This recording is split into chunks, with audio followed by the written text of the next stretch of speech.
Cái bom ra kia.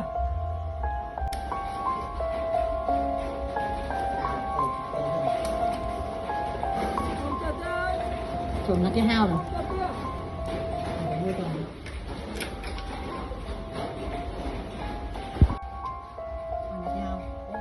Bom từ nào đó không?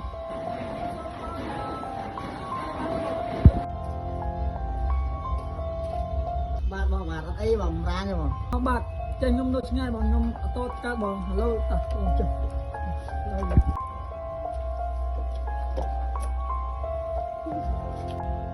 Cho bom bay tự hay đâu bom? Nhung hai này. Cho ôn tôi hộp bay này bom. Hai bom hai này. Cho vào anh lực krem của anh ra nữa. Nhưng mà bò đây của mình như này cho con ăn tơ bò. Bà. Nhưng mà ba bò của anh chả bò trên một bạn này. Úp oi.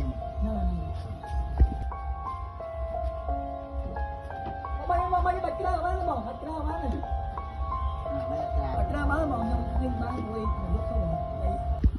Đây tung đi bọn anh chọn vô một rau ra từ nãy nào bò. Là bạn.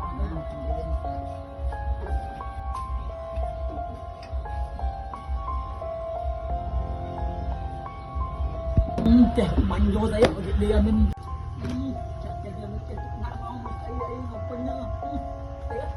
bông cô con có đẹp bán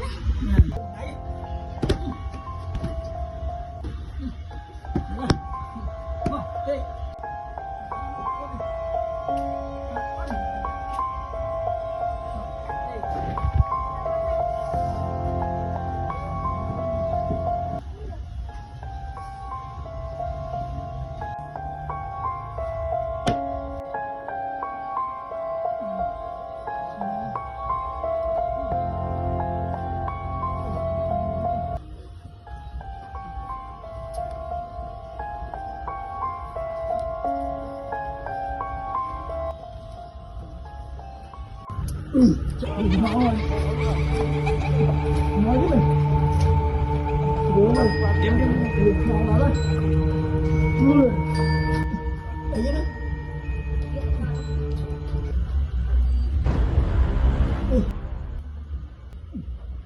muốn gì máu ở lúc mà tao nói đấy vừa chú đây